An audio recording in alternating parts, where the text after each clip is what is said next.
Assalamualaikum warahmatullahi wabarakatuh. Ya, berjumpa kembali dengan Bapak Pak Ismail Saleh. Ya, di tahun yang baru, di semangat yang baru juga. Ya, walaupun di tengah pandemi yang masih berkepanjangan seperti hari ini. Ya, tanpa mengurangi rasa semangat kalian. Di tahun 2021 ini semoga kalian ya memiliki sebuah pengharapan yang sangat besar, begitu pula dengan Bapak dan juga kalian yang ada di rumah ya. Semoga kalian tidak bosan-bosannya ya untuk belajar KBM secara online ya di tengah pandemi COVID-19 ini.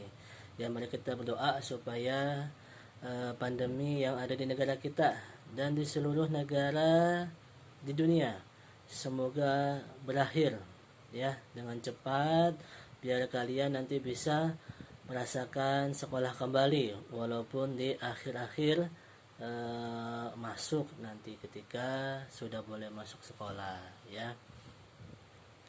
Oke, Bapak harapkan kalian di tahun 2021 lebih semangat lagi dalam belajar PPKN-nya dan mata pelajaran yang lainnya. Insya Allah Bapak akan buatkan sebuah tampilan video ya, mungkin tolong kalian tonton ya.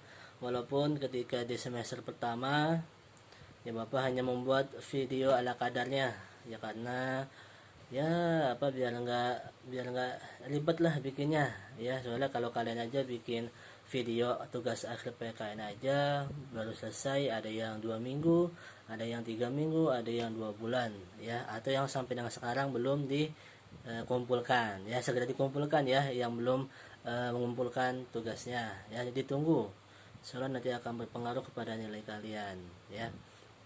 Oke. Semoga di tahun 2021 ini ya kalian sebagai siswa-siswa SMK 5 memiliki motivasi yang sangat tinggi kembali ya, supaya kalian tetap terjaga ilmunya ya, sehingga kalian ketika nanti naik kelas ataupun lulus ya ada sebuah titik untuk kalian mengenang SMK 5 ataupun bersama dengan teman-teman kalian ya. Oke, lanjut saja ya, biar supaya supaya pembukaannya tidak lama, kita masuk materi saja langsung ya. Oke, silakan disimak materinya. Tolong disiapkan alat tulisnya ya, alat tulisnya untuk mencatat. Kalau tidak dicatat, ini kan setiap pertemuan PKN sekarang ada catatannya ya.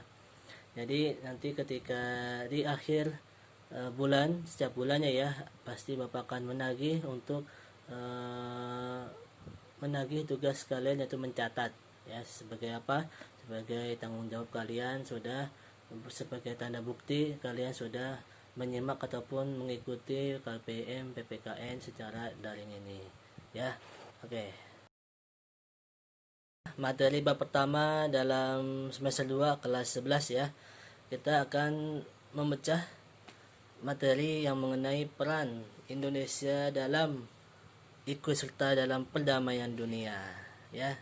Kali ini Indonesia yang dulunya dijajah ya, merdeka, setelah merdeka ingin ya bercita-cita untuk menciptakan sebuah perdamaian dunia di negara yang masih berkonflik ya. Oke, sebelum kita membahas lebih dalam ya, ini ada materi-materinya ya.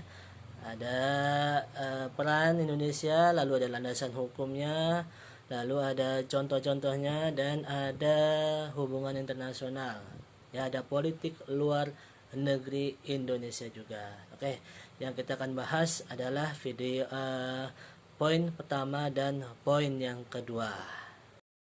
Ini slide pertama yang Bapak tampilkan kepada kalian mengenai peran Indonesia dalam kerjasama internasional. Tadi pada video yang pertama Bapak sudah jelaskan kepada kalian bahwa Indonesia setelah merdeka ya bercita-cita sesuai dengan tujuan nasional kita yang tercantum di dalam alinea yang keempat, bahwa salah satunya adalah ikut serta dalam menciptakan perdamaian dunia. Nah, disinilah bahwa Indonesia sudah menyatakan keseriusannya dalam mencapai tujuan nasionalnya, ya, yaitu dengan masuk ke dalam keanggotaan Dewan PBB, ya, tanggal 28 Oktober September 1950, ya, 28 September ke Oktober, ya. Tapi ketika menjadi anggota PBB kita tidak lama, kita tidak lama menjadi anggota PBB karena kita berkonfrontasi dengan negara Malaysia yang pada saat itu, ya, yang bekerja sama dengan wilayah negara Inggris, ya. Mereka membuat sakit hati rakyat Indonesia sehingga presiden pertama kita Soekarno, ya, dengan semangatnya, ya, bahwa Indonesia keluar dari keanggotaan PBB karena Malaysia berkonfrontasi dengan Malaysia, makanya dikenal sebagai Ganyang Malaysia, ya, ingat kalian, ya. Tapi ketika Soekarno lengser, ya, kita kembali lagi menjadi anggota PBB di tahun 1966. Oke, ya. Nah, ini ada video, silakan kalian simak video di gambar atau tampilan ini. Nanti kalian bisa tahu bahwa negara kita itu memiliki jaringan kerjasama dengan negara-negara lain. Silakan disimak, ya. Bahwa kita tidak ingin melihat satu negara secara konsisten terus melanggar.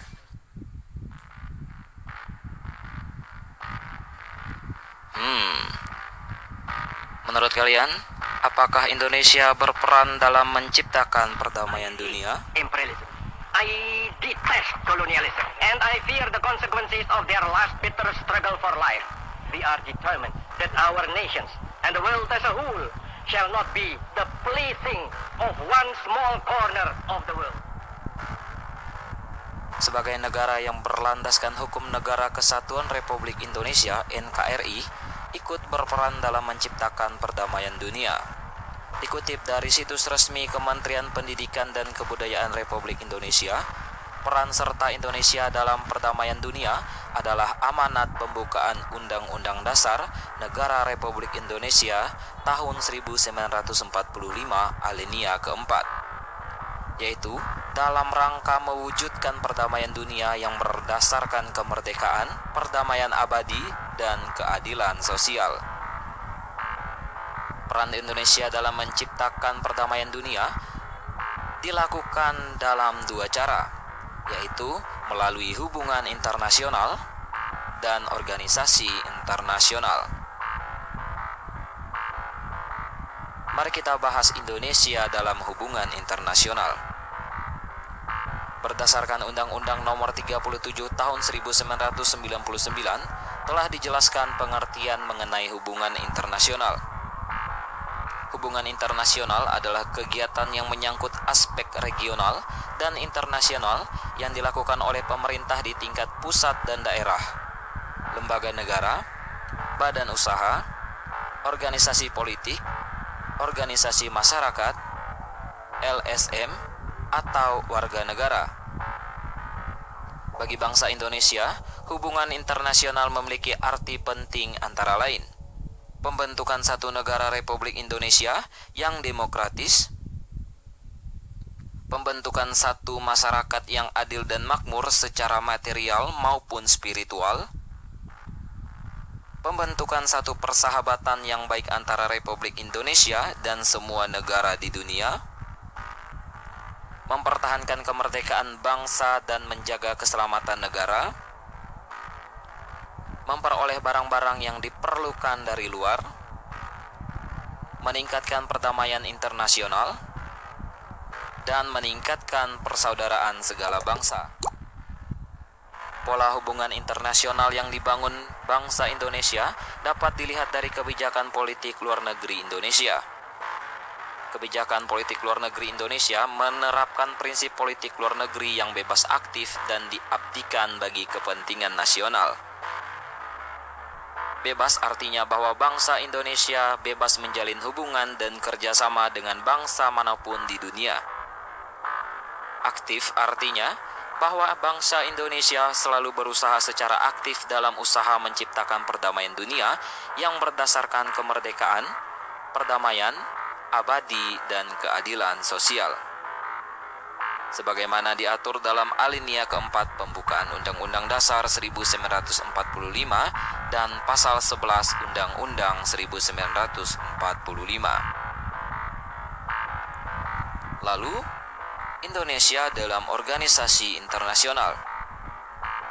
Pentingnya organisasi internasional adalah karena kerjasama antar negara atau antar warga negara memungkinkan terlembaganya nilai-nilai bersama. Bentuk dukungan bangsa Indonesia dalam mewujudkan perdamaian dunia melalui organisasi internasional antara lain: pelopor berdirinya ASEAN yang bertujuan menjaga stabilitas perdamaian regional Asia Tenggara, mengirimkan misi perdamaian di Perserikatan Bangsa-Bangsa yang tergabung dalam Misi Republik Indonesia, Misi Riga, penyelenggara Konferensi Asia Afrika pada tahun 1955, aktif dalam gerakan non-blok atau GNB, dan aktif dalam OPEC yang merupakan negara-negara pengekspor minyak. Nah, jadi itulah peran Indonesia dalam menciptakan perdamaian dunia. Bagaimana menurut kalian? Itu videonya. Jangan lupa ya bahwa ketika Bung Karno dalam sidang PBB-nya pernah mengatakan bahwa dimulai tahun 1948 lah ketika adanya PBB ya, maka dunia ini berada di era kolonial terbaru ya, di era imperialisme yang baru. Makanya ini yang tidak disukai oleh Bung Karno.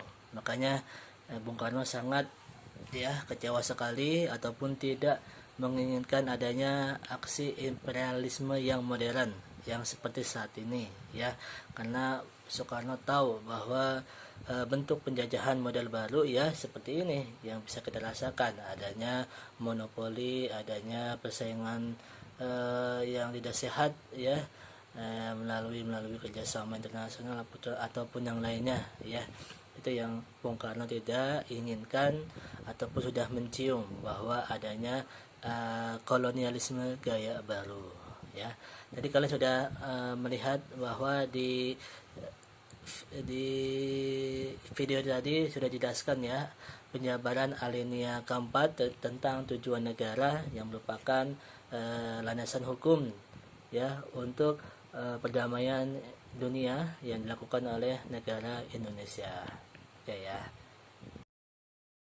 Nah, ini yang Bapak tadi bilang bahwa peranan Indonesia secara langsung bisa kalian lihat dari 1 sampai yang ke 7 ini ya. Jangan lupa disimak, dibaca ya ini ya. Nah, sampai yang paling mengirimkan pasukan Garudanya di setiap negara-negara yang masih terjadi konflik ataupun perang di negaranya. Nah, ini lanjut ke slide berikutnya. Ini slide terakhir ya. Mewujudkan perdamaian dunia tidak harus melalui perang ataupun dengan ikut intervensi, tetapi bisa juga dengan masuk ke dalam sebuah organisasi internasional, yaitu salah satunya adalah PBB ataupun menyelenggarakan sebuah konferensi yang tujuannya adalah untuk membantu negara yang masih saja dilanda dengan peperangan ataupun konflik yang melibatkan dengan bangsa lain. Nah, di sini ada ya peranan Indonesia secara tidak langsung. Indonesia KA, GNB ya, ataupun masuk dalam organisasi OPEC ataupun ZOPAN ataupun yang lainnya ya, tapi tujuannya adalah untuk menciptakan sebuah perdamaian dunia di setiap negara yang berlandaskan dengan tujuan nasional dan sesuai dengan Pancasila sila yang kelima ya. Jangan lupa dicatat apapun yang Bapak sampaikan kepada kalian. Terima kasih. Itu aja materi bab pertama di pertemuan pertama ya melalui video. Kalau minggu lalu sudah Bapak sampaikan melalui ringkasannya. Nah, sekarang minggu ini melalui video ya. Jangan lupa tugas adalah mencatat di buku tulis, nanti Bapak akan nagihnya di akhir bulan ya untuk nilai-nilai tambahan kalian. Jika nilai kalian masih saja ketika latihan ataupun ulangan di bawah KKM ya. Terima kasih telah menyimak video Bapak kali ini. Bapak ucapkan salam sehat untuk kalian yang ada di rumah. Tetap semangat, tetap menjaga imunitas badan kalian dengan cara olahraga ataupun dengan cara menjaga pola makan kalian, menjaga pola tidur kalian, jangan begadang. Kalaupun sedang ada yang bekerja ataupun mencari nafkah di pandemi corona ini untuk mengisi kuota ataupun uang jajannya, ya silakan, tetap dijaga kesehatannya, tetap dijaga protokol kesehatannya ya. Jangan sampai terlendor, jangan sampai kalian tertular yang namanya virus corona ini ya. Oke, sekian Bapak akhiri. Wabillahi taufiq wal hidayah. Wassalamualaikum warahmatullahi wabarakatuh. Sampai ketemu minggu depan.